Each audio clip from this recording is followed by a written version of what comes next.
வந்தோடனே விவசாய கடன் தள்ளுபடி பண்ணாங்களே, ஆண்மை உள்ளவர்கள், அரசியல் ஆண்மை உள்ளவர்கள் அதிமுக மாதிரி 12,000 கோடி ஒரே ஆட்சி காலத்துல 2 முறை விவசாய கடன் தள்ளுபடி பண்ணாங்க. அது மாதிரி பண்ணிருக்கணும்ல. ஆதவர்ஜினா போன்றவர்கள் இன்னைக்கு வந்து ஆட்சியில வந்துட்டோங்க இருக்கா, ரொம்ப கர்வமா பேசிட்டு இருக்கு. ஆணவத்துல ஆடக்கூடாது. தமிழ்நாட்டு மக்கள் ஒரு செகண்ட்ல தோசையை திருப்பி போடுற மாதிரி ஆட்சியை மாத்திட்டு போயிட்டே இருப்பாங்க. சர்க்கார்ல காட்சி வச்சா கிழிச்சோம், உங்களை மொத்தமா கிழிக்கலையேன்னு சந்தோஷப்படும். போஸ்டர் மட்டும் அதிமுக தொண்டை கிழிச்சானே, அப்படி போஸ்டர் கிழிச்சதுனால ஆட்சி போகுது, அதை பத்தி கவலைப்படுற இயக்கம் அல்ல அதிமுக.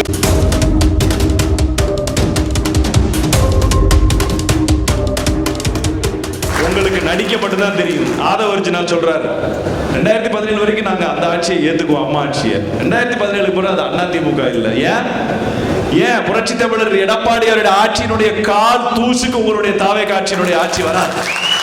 அவ்வளவு ரீல்ஸ் போட்டு, அவ்வளவு இன்ஸ்டாகிராம் போட்டு, குறுக்கு வழியில ரூட் மாஃபியா வச்சு இன்னைக்கு ஆட்சிக்கு வந்தவங்க இன்னைக்கு வந்தோடனே விவசாய கடன் தள்ளுபடி பண்ணாங்களே, ஆண்மை உள்ளவர்கள், அரசியல் ஆண்மை உள்ளவர்கள் அதிமுக மாதிரி 12,000 கோடி ஒரே ஆட்சி காலத்துல 2 முறை விவசாய கடன் தள்ளுபடி பண்ணாங்க. அது மாதிரி பண்ணிருக்கணும்ல.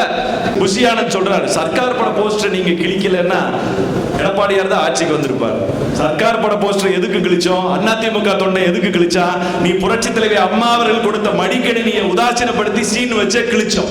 நீ புரட்சி தலைவி அம்மா அவர்கள் கொடுத்த மிக்சி கிரைண்டர், மின்விசிறி அம்மா படத்தோட குப்பையில போடுற மாதிரி சர்க்கார்ல காட்சி வச்சா கிழிச்சோம், உங்களை மொத்தமா கிழிக்கலையேன்னு சந்தோஷப்படு. போஸ்டர் மட்டும் அதிமுக தொண்டை கிழிச்சானே, அப்படி போஸ்டர் கிழிச்சதுனால ஆட்சி போகுது, அதை பத்தி கவலைப்படுற இயக்கம் அல்ல அதிமுக. புரட்சி தலைவி அம்மாவுடைய பெயருக்கு ஒரு களங்கம் என்று சொன்னால் அதை தட்டி கேட்கிறது தான் அதிமுக தொண்டை. எம்எல்ஏக்களுக்கு பூரா கார் கொடுத்துருக்காங்க. எம்எல்ஏக்களுக்கு பூரா கார் 75,000 ரூபாய்க்கு சம்பளம், 25,000 ரூபாய்க்கு உதவியாளர். இதுவரைக்கும் எத்தனையோ கட்சி ஆட்சிக்கு வந்துருச்சு, எத்தனையோ தடவை கோரிக்கை இருக்கு. ஆனால் இன்றைக்கு விஜய் விவசாயிகளுடைய கடனை தள்ளுபடி செய்ய முடியாத திரு விஜய் அவர்கள், மகளிருக்கு 2,500 தரேன் பொய் சொல்லி அதை செய்ய முடியாம இந்த பட்ஜெட்ல அறிவிக்க முடியாத திரு விஜய் அவர்கள், அதிமுக புலியை பார்த்து பூனை சூடு போட்டது மாதிரி நம்ம 3 சிலிண்டர் சொன்னா நான் 6 சிலிண்டர் தருவேன் சொல்லி அது குறித்த அறிவிப்பை வெளியிடாத திரு விஜய் அவர்கள் இன்றைக்கு சட்டமன்ற உறுப்பினருக்கு நீ இனோவா கார் கொடுக்கிறதுக்கு பரிசீலனை செய்யறால் உன்னுடைய நிர்வாக திறமை எவ்வளவு கேவலமாக இருக்கு. நிதி நிலைமைக்கு இது தேவையா? இன்னைக்கு சோத்துக்கு வழி இல்லாம நாங்க நின்றுட்டு இருக்க, நீ கார் கொடுத்துட்டு இருக்க சட்டமன்ற உறுப்பினர், இதுதான் ஆட்சியின் லட்சணமா என்று வாக்களித்த தமிழ்நாட்டு மக்கள் கேள்வி கணைகளை தொடுக்க ஆரம்பித்திருக்கார். ரிவர்ஸ் கீர் போட்டாச்சு.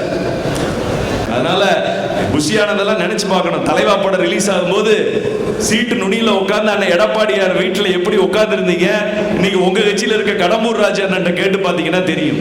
அந்த படம் ஞாயிற்றுக்கிழமை புரட்சி தமிழர் எடப்பாடியாருடைய கடைக்கண் பார்வை கிடைச்சனால மட்டும்தான் நீ படத்தையே ரிலீஸ் பண்ண முடியும், இல்லைன்னா அந்த படமே வந்திருக்காது. விஜய் படம் ஆதவர்ஜினா போன்றவர்களாம் இன்னைக்கு வந்து ஆட்சியில வந்துட்டோங்கிறக்கா ரொம்ப கர்வமா பேசிட்டு இருக்கான். இந்த சிடிஆர் நிர்மல்குமார் ஒரு ஆள் இங்க அண்ணன் எடப்பாடியாருடைய வீட்டுல எத்தனை நாள் காவ காத்துட்டு இருந்தாங்கன்னு எனக்கு தான் தெரியும்.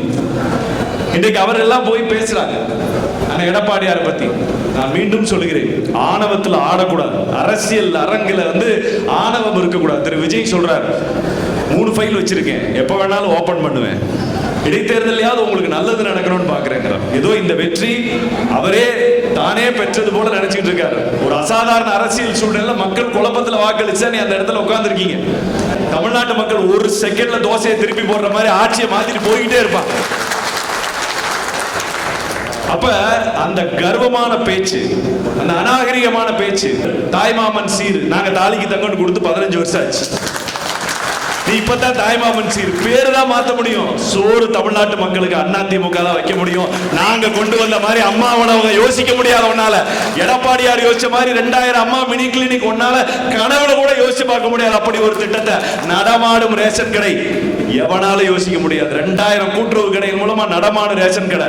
கொரோனா வந்துச்சுன்னா ஜாமான நான் வாங்கி விலை கம்மியா கொடுக்குறேன், தக்காளி விலை கொடுத்து, வெங்காய விலை கொடுத்து, உடனே கூட்டுறவு சங்கத்தை கூப்பிடு, அந்த அமைச்சரை கூப்பிடு, எல்லா வெங்காயத்தையும் நீ வாங்கு, விலை கம்மியா மக்களுக்கு கொடு. இப்படி எல்லாம் யோசிக்கணும்னா அதிமுக ரத்தம் ஓடினா தான் மக்களுக்கு அப்படி செய்யணும்னு தோணும்.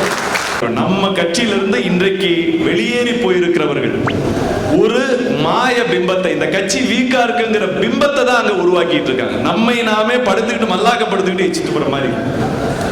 அதனால நம்ம பிரிந்து போனவர்களையும் சொல்றேன், இன்னைக்கு போய் இன்னும் நினைக்கிறவங்களையும் நான் சொல்றது காரணம் என்னன்னா, இது நாம வளர்த்த கட்சி. சோதனையான காலத்துல தான் நாம இந்த கட்சி கூட நின்னாகணும். இந்த கட்சி எல்லாருக்கும் பதவி கொடுக்க முடியாது, ஆனா எல்லோருக்கும் கௌரவம் கொடுத்திருக்கு. ஒரு போலீஸ் ஸ்டேஷனுக்கு திமுக காரன் அதிமுக காரனுக்கு போனா அதிமுக தான் மரியாதை கிடைக்கும். தோல்வியை விட நமக்கு ஒரு மிகப்பெரிய வேதனையான விஷயம் என்ன நடந்ததுன்னா, எல்லோரும் எடப்பாடியார் தான் முதலமைச்சர் சொன்னா, அவரும் 234 தொகுதிகளிலும் நம்மை ரெப்ரசென்ட் பண்ணி அவரும் தன்னுடைய வயதுக்கு மீறி அத்தனை தொகுதியிலும் போய் பேசிட்டு வந்தார். ஒரு முறை அல்ல, 2 முறை கூட வந்து சென்று நமக்கு எல்லாம் ஒரு ஊக்கத்தை தந்தார். ஆனால் தோல்வியடைந்து 10 நாளுக்குள்ள நம்மில் சிலர், நம்மை சார்ந்தவர்கள் ஒரு தவறான முடிவை எடுத்ததனுடைய விளைவு. எடப்பாடியாருங்கிறத நாம தான் பிம்பப்படுத்துறோம். அம்மாவை எப்படி கொண்டு போய் மக்கள்கிட்ட சேர்த்தோமோ அது மாதிரி எடப்பாடியாரை கொண்டு போய் சேர்த்துட்டோம். வெற்றி தோல்வி என்று எல்லாத்தையும் தாண்டி அவர் பின்னாடி நிக்கிறது தான் நம்ம கட்சியினுடைய மரபு, அதிமுகவினுடைய மரபு. அதிமுக அப்படிங்கிறது நீங்க நல்லா தெரிஞ்சுக்கணும், ஒரு பீனிக்ஸ் பறவை போன்றது. அது சந்திக்காத தோல்வியும் கிடையாது, சந்திக்காத வெற்றியும் கிடையாது. எந்த நிலையில் இருந்து வேண்டுமானாலும் மீண்டு வருவதற்கான சக்தியை உங்கள் மூலமாக இந்த இயக்கம் பெற்றிருக்கிறது. இந்த கட்சியில அனுபவிச்சால் எத்தனையோ பேர் போனாங்க, உயர் பதவியில் இருந்து எத்தனையோ பேர் போனாங்க. எங்கேயாவது இந்த கொட்டாம்பட்டி கிளையில் இருந்து மொத்த கிளை செயலாளர் எல்லாம் கிளம்பி போனாங்க. இந்த ஒன்றியத்தில் இருந்து ஒரு 14 கிளை செயலாளர்கள் போனாங்க. எங்கேயாவது செய்தி வந்துச்சா? எந்த பதவியும் அனுபவிக்காமல் இந்த இயக்கத்திற்காக கரைவேட்டி கட்டிக்கொண்டு உழைத்த தொண்டன் இன்னும் எடப்பாடியார் தாங்க. 19 வயசு முடிஞ்சிருக்கு. 19 வயசு முடிஞ்சு 12வது மெட்ராஸ்ல படிச்சு இப்போ லா காலேஜ் கல்கட்டால ஐஐஎம்ங்கிற பெரிய யூனிவர்சிட்டியில 19 வயசு பையன் படிக்கிறான். அந்த பையன் என்னை வந்து சந்திக்கிறான். அண்ணா பாசறையில எனக்கு ரொம்ப பிடிக்கும், உங்க கூட நாங்க பயணிக்கணும், நான் ஒரு சின்ன வேலை செஞ்சிருக்கேன், இந்த சூழலில் நீங்க உதவி செய்யணும்னு சொன்னா. என்ன தம்பின்னா, இந்த இயக்கத்தை பற்றி, எம்ஜிஆர், அம்மா, புரட்சி தமிழர் எடப்பாடியாருடைய ஆட்சியை பற்றி நான் ஒரு புத்தகம் எழுதியிருக்கேன்னு யார் சொல்றா? ஆங்கிலத்துல 19 வயது நிரம்பிய சஞ்சய்ங்கிற ஒரு தம்பி சொல்றாரு. எனக்கு அப்படியே புல்லரிச்சு போச்சு. ஏன்னா இப்பதான் ஸ்கூல் முடிச்ச, இந்த இயக்கத்தை பத்தி உனக்கு என்ன தெரியும்னு அந்த புத்தகத்தினுடைய காப்பியை வாங்கி படிச்சேன். எம்ஜிஆர் இந்த இயக்கத்தை ஏன் ஆரம்பித்தாருங்கிறதுல ஆரம்பிச்சு, புரட்சி தலைவி அம்மா அவர்கள் எப்படி இந்த தலைமை பொறுப்புக்கு வந்தார், என்ன திட்டம் கொடுத்தார், புரட்சி தமிழர் கொரோனாவை எப்படி கையாண்டார், இளைஞர்களுக்கு என்ன செஞ்சார், இந்த 4 ஆண்டு கால எடப்பாடியார் ஆட்சி புட்டு புட்டு வச்சிருக்கா வெறும் 64 பக்கத்துல. விஜய் இன்றைக்கு ஆட்சி கட்டில் அமர்ந்திருக்கிறார் என்று சொன்னால் தனி மெஜாரிட்டியோடு விஜய் ஆட்சியில் அமர்த்திட்டு தான் நாம பயப்படலாம். தமிழ்நாட்டு மக்கள்ல இன்னைக்கு 5.5 கோடி பேர் இல்ல 1.5 கோடி பேர் தான் ஓட்டு போட்டிருக்காங்க. மீதி கிட்டத்தட்ட 3.4 கோடி பேர் விஜயை நிராகரித்திருக்கிறார்கள், தாவேக்காவை நிராகரித்திருக்கிறார். நாம ஏன் பயப்பட? என்னமோ அவர் புரட்சி தலைவர் எம்ஜிஆர் மாதிரி அவங்களா கற்பனை பண்ணிக்கிறாங்க. இந்த ஆட்சி என்பது ஒரு பொய்க்கால் குதிரை ஆட்சி. புரட்சி தலைவர் அம்மாவினுடைய திட்டங்களுக்கும் அதிமுகவுடைய திட்டங்களுக்கும் புரட்சி தமிழர் எடப்பாடியாருடைய திட்டங்களுக்கும் ஸ்டிக்கர் ஒட்டுறதை தவிர்த்து எந்த சாதனையும் தாவேக்கா அரசால செய்ய முடியாது என்பதை இந்த பட்ஜெட் நிரூபிச்சிருக்கு. கொரோனாவை வென்று ஒரே வருஷத்துல 11 மெடிக்கல் காலேஜ் கொடுத்து, குடிமராமத்து திட்டம் மூலமா 6000 குளங்களை நிரப்பி, தமிழ்நாட்டு மக்களுடைய தண்ணீர் பிரச்சனையை வருங்காலத்துல தீர்க்கணும்னு 3 நதிநீர் இணைப்பு திட்டங்களை கொடுத்து, அத்திக்கடை அவிநாசி திட்டம்லாம் கனவுல தான் நினைக்க முடியும். அப்படிப்பட்ட திட்டங்களை கொடுத்தாங்க. புயல் அடிக்கும் போது குப்பைப்புறம் கோபுரத்தில் போய் உட்கார்ந்து அந்த மாதிரி வந்தவங்க, மக்களுக்காக உழைக்காதவர்கள். கஞ்சா விற்கிற கஞ்சா பவுடர் அமைச்சர் ஓட்டு நறுக்கிட்டு இருக்காரு. பிளாக்ல டிக்கெட் வித்தாலும் இன்னைக்கு அமைச்சரா உட்கார்ந்துருக்காரு. என்னென்ன தப்பு பண்ணமோ எல்லா தப்பு பண்ணாலும் தான் அங்க உட்கார்ந்துருக்காங்க. யார் வேணாலும் வரலாம், அதுதான் ஜனநாயகம். நாள் தவங்கிறது. இதே மருத்துவமனையினுடைய துணை செயலாளர் பதவிக்கு எத்தனை முறை காத்திருந்தேங்கிறது எனக்கு மட்டும் தான் தெரியும். இன்றைக்கு அந்த மருத்துவமனை துணை செயலாளர் அந்த விதை தான் இன்றைக்கு வளர்ந்து இன்றைக்கு மாவட்ட கழகத்தினுடைய செயலாளராக வந்து இங்க நிக்கிறோம்னா இது அதிமுக மட்டும் தான் சாத்தியம். கண்ணை இறுக்க மூடிட்டு எங்கேயோ ஒரு மூலையில வேலை பார்த்துட்டு இருந்தா கூட உங்களை தூக்கி கொண்டு வந்து மேடையில உட்கார வச்சிரும். இது எந்த கட்சிக்கும் இல்லாத ஒரு மிகப்பெரிய சக்தி, ஒரு ஆளுமை இந்த அதிமுக. உண்மையான எதிர்க்கட்சி தலைவராக யார் சட்டமன்றத்தில் பேசிக் கொண்டிருக்கிறார் சொன்னா எடப்பாடியார் அவர்கள் தான். வண்டல் மண் விவசாயிகளுக்கு வேணும்னா எடப்பாடியார் தான் பேசுறாரு. அங்க இருக்கிறவங்க சொல்றாரு நாங்க மாஃபியாட்ட இருந்து கடத்துறோம். ஐயா, மாஃபியா வண்டல் மண்ணெல்லாம் வச்சு ஒன்றும் பண்ண முடியாது.